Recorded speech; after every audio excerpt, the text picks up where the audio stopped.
మైనా stories. అనగనగా కొండపల్లి అనే ఊరిలో రంగయ్య అనే బొమ్మల వ్యాపారి ఉండేవాడు. అతని వృత్తి చెక్క బొమ్మలు చేసి అమ్ముకునేవాడు. రంగయ్య అమాయకుడు, కానీ అతని భార్య రాములమ్మ బాగా తెలివైంది. ఒకరోజు రంగయ్య బొమ్మల తట్ట నెత్తిమీద పెట్టుకొని అమ్మటానికి బయలుదేరాడు. ఆ రోజు రంగయ్య పుట్టినరోజు కావటం చేత పాయసం చేసింది రాములమ్మ. మధ్యాహ్నం తినేందుకు డబ్బాలో పెట్టి ఇచ్చింది. వారి ఊరి పక్కన ఉన్న అడవిలో వనదేవత జాతర జరుగుతుంది. అక్కడికి వెళ్తే బొమ్మలు త్వరగా అమ్ముడవుతాయి అని సలహా ఇచ్చింది రాములమ్మ. భార్య సలహా ప్రకారం అడవికి బయలుదేరాడు రంగయ్య. అలా కొంత దూరం అడవిలోకి వెళ్ళిన తర్వాత అలసట తీర్చుకునేందుకు ఒక చెట్టు కింద కూర్చున్నాడు రంగయ్య. ఆ చెట్టు పైన ఒక దెయ్యం ఉంది. అది రంగయ్యను చూసింది. ఇలా అనుకుంది, ఎప్పుడూ ఈ చెట్టు కొమ్మలు పట్టుకొని వేలాడటం చాలా చిరాగ్గా ఉందబ్బా. ఈ తట్టలో కూర్చుంటే చక్కగా వీడు నన్ను మోసుకెళ్తాడు. అప్పుడు భలే సరదాగా ఉంటుందిలే అని అనుకొని దెయ్యం కూడా ఒక చెక్క బొమ్మలాగా మారి తట్టలోకి వెళ్ళింది. కొంతసేపటి విశ్రాంతి తర్వాత ఆ బొమ్మల తట్టను నెత్తిమీద పెట్టుకొని రంగయ్య ప్రయాణం మొదలుపెట్టాడు. ఏంటి ఈ తట్ట బాగా బరువెక్కింది, నేను మొయ్యలేకపోతున్నానే. బహుశా బాగా అలసిపోయినట్టున్నా. త్వరగా ఎలాగోలా జాతర చేరుకుంటే అక్కడ కొంత విశ్రాంతి తీసుకోవచ్చు అని అతి కష్టం మీద తట్టను మోసుకుంటూ నడుస్తున్నాడు. తట్టలో ఉన్న దెయ్యానికి మాత్రం చాలా సరదాగా అనిపించింది. బాగా సంతోషించింది. దానికి పక్కనే ఉన్న డబ్బాలో నుంచి మంచి వాసన వచ్చింది. పాయసం డబ్బా తీసి రుచి చూసింది. పచ్చి మాంసం తినే దెయ్యానికి పాయసం రుచి చాలా బాగా నచ్చింది. పాయసం మొత్తం తినేసి డబ్బా దూరంగా విసిరేసింది. అబ్బా, ఎంత బాగుందో! ఈ మనుషులు ఎంత రుచికరమైన భోజనం చేస్తారో. వీళ్ళ ఇంటికి వెళ్తే రోజు రుచికరమైన పదార్థాలు తినొచ్చు అని అనుకుంది. ఎలాగోలా జాతర జరిగే ప్రదేశానికి చేరుకున్నాడు రంగయ్య. ఏదైనా తిందామని చూస్తే పాయసం డబ్బా కనిపించలేదు. దారిలో ఎక్కడో జారి పడిపోయిందిలే అనుకొని జాతరలో పెట్టే ప్రసాదం తిని కొన్ని బొమ్మలు అమ్ముకొని ఇంటికి బయలుదేరాడు రంగయ్య. అందరూ ఎటు వాళ్ళు అటు వెళ్తున్నారు.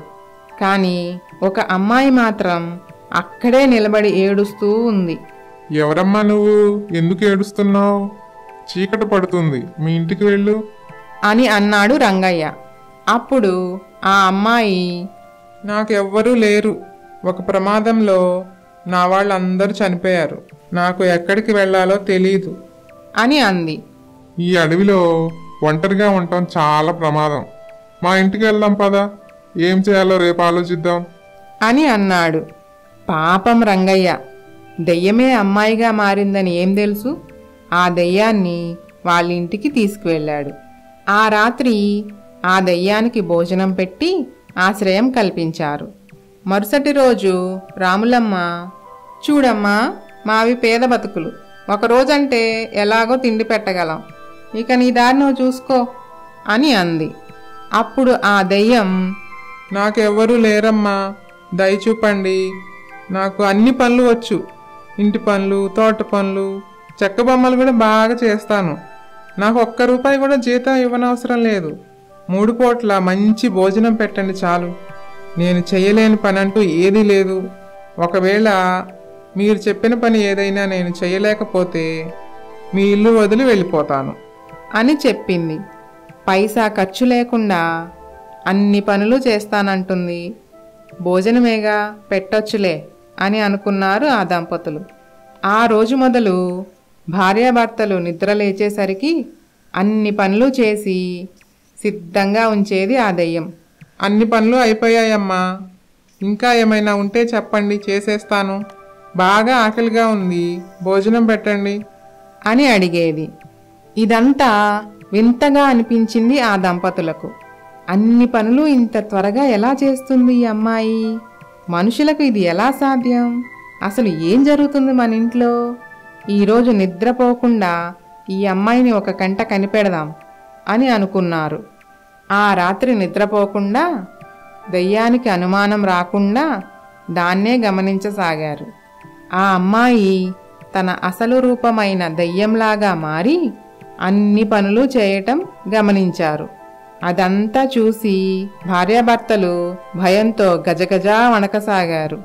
ఒకరికి ఒకరు ధైర్యం చెప్పుకొని ఆ దయ్యానికి అనుమానం రాకుండా నటించారు. ఈ దయ్యం పీడ ఎలా వదిలించుకోవాలా అని బాగా ఆలోచించారు. రాములమ్మకు ఒక ఉపాయం తట్టింది. రోజులాగానే ఉదయాన్నే దయ్యం వచ్చి, అన్ని పనులు అయిపోయాయమ్మా, ఇంకా ఏమైనా ఉంటే చెప్పండి అని అడిగింది. అప్పుడు రాములమ్మ, చూడమ్మాయి, ఈ కూజాలో ఎన్ని నీళ్లు పోసినా కారిపోతున్నాయి. బయట నుంచి చూడటానికి బాగానే ఉంది కానీ ఎక్కడో చిన్న రంధ్రం ఉన్నట్టుంది. నువ్వు కూజా లోపలికి వెళ్ళి రంధ్రం ఎక్కడుందో చూసి చెప్పు, నేను బయట నుంచి చింతపండు అంటిస్తాను అని అంది. దెయ్యం ఏమీ ఆలోచించకుండా సరేనమ్మా, ఇప్పుడే చూసొస్తాను అని చెప్పి కూజాలోకి దూరింది. అది లోపలికి వెళ్ళగానే మూత గట్టిగా పెట్టి ఆ కూజా చుట్టూ తాళ్లతో చుట్టేశారు. ఆ కూజాను జాగ్రత్తగా అడవిలోకి తీసుకెళ్లి భూమిలో పాతిపెట్టారు. అలా ఆ దెయ్యం బారి నుండి తెలివిగా తప్పించుకున్నారు ఆ దంపతులు. Please subscribe Maina stories.